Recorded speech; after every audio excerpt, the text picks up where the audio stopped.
ବିଜୁ ପଟ୍ଟନାୟକ ଓଡ଼ିଶାର ଅପ୍ରତିଦ୍ୱନ୍ଦ୍ୱୀ ନାୟକ। କଳିଙ୍ଗ ପୁତ୍ର ବିଜୁ ପଟ୍ଟନାୟକ। ବିଜୁ ଲେଗାସି।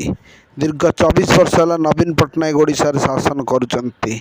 ଅପ୍ରତିଦ୍ୱନ୍ଦ୍ୱୀ ଭାବେ ଶାସନ କରୁଥିଲେ।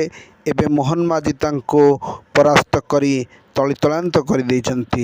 ବିଜୁ ବାବୁଙ୍କ ନାଁ ଭୁଲି ଯାଇଛନ୍ତି ଲୋକମାନେ। ଏବେ ସମସ୍ତେ ବିଜେପି ମୁଖା ହେଲେଣି। କାରଣ କ'ଣ? ବିଜୁ ବାବୁ 24 ବର୍ଷ ଧରି ରାଜନୀତି କିପରି କରିଥିଲେ? କ'ଣ ଗୋଟେ ସାଧାରଣ ଲୋକ ରାଜନେତା ହେଇପାରିବ? ମୁଁ, ଉତ୍ତମ କୁମାର ବାରିକ, ରାଧୁଆ ସାହୁ, ହଗୁରା ସାହୁ, ଏମିତି କେତେ ଲୋକ ଅଛନ୍ତି। କିଏ ଏମାନେ? ଏମାନେ ସବୁ ଓଡ଼ିଶାର ଲୋକ। ଏମାନେ ସାଧାରଣ ଲୋକ। ଏମାନେ କ'ଣ କେବେ ଗୋଟେ ରାଜନେତା ହେଇପାରିବେ? ଆସ ଆମେ ବିଜୁ ବାବୁଙ୍କ ସ୍ୱପ୍ନକୁ ସାକାର କରିବା କହି ନବୀନ ବାବୁ 24 ବର୍ଷ ଓଡ଼ିଶାରେ ଶାସନ କଲେ। ଏ ଶାସନରେ କ'ଣ ନବୀନ ବାବୁଙ୍କର ଏକୁଟିଆ କୃତିତ୍ୱ ଥିଲା? ନା, କେବେ ବି ନୁହେଁ। କାରଣ ବିଜୁ ଲେଗାସିକି ଛାଡ଼ିଦେଲା ପରେ ନବୀନ ବାବୁ ଟିକିଏ ବି ଆଗକୁ ଯାଇପାରିବେନି। ଯେତେବେଳେ 1996 ମସିହାରେ ବିଜୁ ପଟ୍ଟନାୟକଙ୍କର ମୃତ୍ୟୁ ହେଲା, ସେତେବେଳେ ନବୀନ ବାବୁ ଆସିଥିଲେ ଓଡ଼ିଶା ରାଜନୀତିକୁ। କିନ୍ତୁ ଓଡ଼ିଶା ରାଜନୀତିରେ ଯେତିକି ଆସିଥିଲେ, ସେ ବିଜୁ ଲେଗାସି ନେଇକି ଆସିଥିଲେ। ଲେଗାସି ମିନ୍ସ ବିଜୁ ବାବୁଙ୍କ ସହିତ ଯେତିକି ଲୋକ କାମ କରୁଥିଲେ, ପ୍ୟାରୀମୋହନ ମହାପାତ୍ର ହୁଅନ୍ତୁ, ଦାମୋଦର ରାଉତ ହୁଅନ୍ତୁ, ଅଶୋକ ଦାସ ହୁଅନ୍ତୁ, ଦିଲ୍ଲୀପ ରାୟ ହୁଅନ୍ତୁ, ଏମିତି ସମସ୍ତେ କାହା ନାଁ ମୁଁ କହିବି, ବଦ୍ରିନାରାୟଣ ପାତ୍ର ହୁଅନ୍ତୁ, ସୂର୍ଯ୍ୟ ହୁଅନ୍ତୁ, ତ ଆମର ଯେତେ ପ୍ରକାର ନେତା ଅଛନ୍ତି ସମସ୍ତେ ସବୁ ବିଜୁ ବାବୁଙ୍କ ଲେଗାସି ନେତାଙ୍କୁ ନେଇ ନବୀନ ବାବୁ କରିଲେ ବିଜୁ ଜନତା ଦଳ, ଯାହାକି 24 ବର୍ଷ ଶାସନ କରିଥିଲା। ଯେଉଁଦିନ ବିଜୁ ବାବୁଙ୍କ ଲେଗାସିକୁ ନବୀନ ପଟ୍ଟନାୟକ ତଳିତଳାନ୍ତ କରି ପାଣ୍ଡିଆନଙ୍କୁ ମୁଣ୍ଡରେ ବସେଇଲେ, ସେଇ ଦିନଠୁ ଲୋକମାନେ ନବୀନ ପଟ୍ଟନାୟକକୁ ଘୃଣା କଲେ ଏବଂ ନବୀନ ପଟ୍ଟନାୟକ ଆଜି ପରାସ୍ତ ହୋଇଗଲେ। ବିଜୁ ଲେଗାସି ବିନା ନବୀନ ପଟ୍ଟନାୟକ କ'ଣ ଆଜି 24 ବର୍ଷ ଶାସନ କରିପାରିଥାନ୍ତେ? ବିଜୁ ପଟ୍ଟନାୟକ ଯିଏକି ଆଦିବାସୀ ଲୋକକୁ ପୋଲିସ ଚାକିରି ଦେଉଥିଲେ ଏବଂ ଦାମୋଦର ରାଉତ ଭଳିଆ ଜଣେ ଡକ୍ଟରକୁ, ପଶୁ ଡାକ୍ତରଙ୍କୁ ଆଣି ଓଡ଼ିଶା ରାଜନୀତିରେ ପୂରେଇଥିଲେ। ରାଜନଗରର ବିଧାୟକ ତଥା ପୂର୍ବତନ ମନ୍ତ୍ରୀ ନଳିନୀ ମହାନ୍ତିଙ୍କୁ ଆଣି ତାଙ୍କର ସାହାଯ୍ୟରେ ବିଜୁବାବୁ ପ୍ରଥମ ଥର ଯେଉଁ ମୁଖ୍ୟମନ୍ତ୍ରୀ ହେଇଥିଲେ, ରାଜନଗର ନିର୍ବାଚନ ମଣ୍ଡଳୀ କେନ୍ଦ୍ରାପଡ଼ାର, ସେଠୁରୁ ବିଜୟ ହୋଇ ସିଏ ହେଲେ ଓଡ଼ିଶାର ମୁଖ୍ୟମନ୍ତ୍ରୀ। କିନ୍ତୁ ଆଜି କ'ଣ ବିଜୁ ଲେଗାସି ଲୋକ କିଏ ଅଛନ୍ତି ଦଳରେ? ସମସ୍ତଙ୍କୁ ବିଜୁବାବୁ ନବୀନ ବାବୁ ବିଦା କରିଦେଇଛନ୍ତି। ତେଣୁ ବିଦା କରିବାର ଫଳ ଯୋଗୁଁ ଲୋକମାନେ ଆଜି ଏଭଳି ଦଶା ଭୋଗୁଛି ବିଜେଡ଼ିକୁ ହରାଇବା ଅସମ୍ଭବ। କାରଣ ଯେଉଁମାନେ ସବୁ ବିଜୁ ଲେଗାସି ଲୋକ ଥିଲେ, ସେମାନେ ବିଜେପିକୁ ପଳାଇ ଯାଇଛନ୍ତି। ବିଜେପିକୁ ଯିବା ଦ୍ୱାରା ଆଜି ନବୀନ ପଟ୍ଟନାୟକ ହାରିଯାଇଛନ୍ତି। ନବୀନ ପଟ୍ଟନାୟକ ହରାଇବା ପାଇଁ କେହି ଲୋକ ନାହାନ୍ତି। ବିଜୁବାବୁଙ୍କ ନାଁ ଯେତେ ଦିନ ତାଙ୍କେ ଥିବ, ଓଡ଼ିଶା ରାଜନୀତିରେ କୌଣସି ଆଞ୍ଚଳିକ ଦଳ ଆଗକୁ ଯାଇପାରିବେ ନାହିଁ। ନବୀନ ପଟ୍ଟନାୟକ ନିଜର ଭୁଲ ସ୍ୱୀକାର କରନ୍ତୁ ଏବଂ ଯେଉଁମାନେ ବିଜୁବାବୁଙ୍କ ଲୋକ ତାଙ୍କୁ ଦଳକୁ ଫେରାଇ ଆଣିବା କଥା। କିନ୍ତୁ ନବୀନ ବାବୁ ତ ଏବେ ସମ୍ପୂର୍ଣ୍ଣ ପାଣ୍ଡିଆନଙ୍କ ହାତରେ, ପାଣ୍ଡିଆନଙ୍କ କଥାରେ ଉଡ଼ ବସଉଛନ୍ତି। ତେଣୁ ସାଧାରଣ ଲୋକଟେ କିପରି ରାଜନେତା ହେବ? ବିଜୁବାବୁ ରାସ୍ତାରୁ ଉଠେଇ ଆଦିବାସୀ ଲୋକଟାକୁ MLA ଟିକଟ ଦେଉଥିଲେ, ଆଦିବାସୀ ଝିଅକୁ ପୋଲିସ ଚାକିରି ଦେଉଥିଲେ, ସେ ସାଇକେଲ ମାଧ୍ୟମ ଚଲେଇ ଭାରତରୁ, ଓଡ଼ିଶାରୁ ପେଶାୱର ପାକିସ୍ତାନ ପର୍ଯ୍ୟନ୍ତ ସାଇକେଲ ଚଲେଇ ଯାଉଥିଲେ। ତେଣୁ ବିଜୁବାବୁଙ୍କ କଥା କ'ଣ କହିବୁ?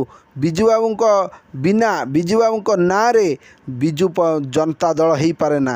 ବିଜୁ ଜନତା ଦଳ ଯଦି ଆଜି ଏତେ ଦିନ 24 ବର୍ଷ ଶାସନ କରିଛି, କେବଳ ବିଜୁବାବୁଙ୍କ ପାଇଁ, ନବୀନ ବାବୁଙ୍କ ପାଇଁ ନୁହେଁ। ନବୀନ ବାବୁ କିନ୍ତୁ ତାଙ୍କ ଲିଗାସିକୁ ଆଗେଇ ନେଇଛନ୍ତି। ସୁଯୋଗ୍ୟ ବାପର ଯୋଗ୍ୟ ସନ୍ତାନ ହେଉଛନ୍ତି ନବୀନ ପଟ୍ଟନାୟକ। ଏଥିରେ ତିଳେ ହେଲେ ସନ୍ଦେହ ନାହିଁ। ଓଡ଼ିଶାର ରାଜନୀତିରେ ନବୀନ ପଟ୍ଟନାୟକ ଅପ୍ରତିଦ୍ୱନ୍ଦ୍ୱୀ, ଆଦରେ ବି ତିଳେ ହେଲେ ସନ୍ଦେହ ନାହିଁ। କିନ୍ତୁ ମୋର କହିବା କଥା ହେଲା, ଗୋଟେ ସାଧାରଣ ଲୋକ କ'ଣ ମୁଖ୍ୟମନ୍ତ୍ରୀ ହେଇପାରିବ? ଗୋଟେ ସାଧାରଣ ଲୋକ କ'ଣ ଗୋଟେ ନେତା ହେଇପାରିବ? ମୁଁ ଉତ୍ତର ଦେବି ନା। କାରଣ ଏବେ ଦରକାର ବାହୁବଳ ଏବଂ ଅର୍ଥବଳ ବାହୁବଳ ବିନା କିଏ କେବେ ରାଜନୀତି କରିପାରିବ ନାହିଁ। ସମ୍ପୃକ୍ତ ମିଶ୍ର ଭଳିଆ ଗୋଟେ IT କମ୍ପାନୀରୁ ଆସିଥିବା ଲୋକ, ବିର୍ଲା କମ୍ପାନୀରେ ଚାକିରି କରିଥିଲା, ସିଏ ଡାଇରେକ୍ଟ ପାଉଛନ୍ତି ରାଜ୍ୟସଭା ଟିକଟ, ଡାଇରେକ୍ଟ କଟକ ଲୋକସଭା ଇଲେକ୍ସନରୁ MP ଭାବରେ ଲଢ଼ୁଛନ୍ତି। କାହିଁକି? କାରଣ ତାଙ୍କ ପାଖରେ ପଇସା ଅଛି। କିନ୍ତୁ ବିଜୁବାବୁଙ୍କ ପାଖରେ ଏସବୁ ଆଦର୍ଶ ନଥିଲା। ବିଜୁବାବୁ ଗରିବ ଲୋକମାନଙ୍କୁ ସାହାଯ୍ୟ କରୁଥିଲେ। କ'ଣ ବା କହିବି? ଆମେ ବିଜୁବାବୁଙ୍କୁ ଭୁଲି ପାରିବା ନାହିଁ। ବିଜୁବାବୁ ଜିନ୍ଦାବାଦ, ଯାହାଙ୍କର ନାମ ହିଁ କାଫି। ବିଜୁ ପଟ୍ଟନାୟକ ଭଳିଆ ରାଜନେତା ଓଡ଼ିଶାରେ ମିଳିବା ବିରଳ। ବିଜୁ ପଟ୍ଟନାୟକ ଭଳି କେହି ହେଇପାରିବେନି। ତାଙ୍କୁ ଯଦି ମଲାବେଳେ 3ଟି ଫ୍ଲାଗ୍ରେ ତାଙ୍କୁ ଇଏ କରାଯାଇଥିଲା, ରଷିଆର ଏବଂ ଇଣ୍ଡୋନେସିଆର ଏବଂ ଭାରତର। ରିଷୁଆ सहित भल संपर्क जोगु आज पारादीप पोर्ट होइछि एवं ଯେତେବେଳେ ତାଙ୍କର ମୃତ୍ୟୁ ହେଲା 3ଟି ଫ୍ଲାଗ୍ ଦିଆଯାଇଥିଲା। ରଷିଆ ସହିତ ତାଙ୍କର ଭଲ ସମ୍ପର୍କ ଯୋଗୁଁ ସୋଭିଏତ ୟୁନିୟନ ଯୋଗୁଁ ଆଜି ପାରାଦୀପ ପୋର୍ଟ ହେଇଛି। ସେଇଭଳି ଆପଣଙ୍କର ଇଣ୍ଡୋନେସିଆର ରାଷ୍ଟ୍ରପତି ସୁକର୍ଣ୍ଣଙ୍କ ଯେତେବେଳେ ତାକୁ ଆରେଷ୍ଟ କରାଯାଇଥିଲା, ସେ ତାଙ୍କ ଡକମ ନେଇ ସିଏ ଭାରତରୁ ତାଙ୍କୁ ଯାଇକି ତମ ଇଣ୍ଡୋନେସିଆରୁ ନେଇକି ପଳେଇ ଆସିଥିଲେ ଏବଂ ଆଜି ବି ତାଙ୍କ ନାଁରେ ବିଜୁ ପଟ୍ଟନାୟକ ଏୟାରପୋର୍ଟ ଅଛି ଏବଂ ଆଜି ବି ତାଙ୍କ ନାଁରେ ବିଜୁ ଜନତା ଦଳ ଅଛି।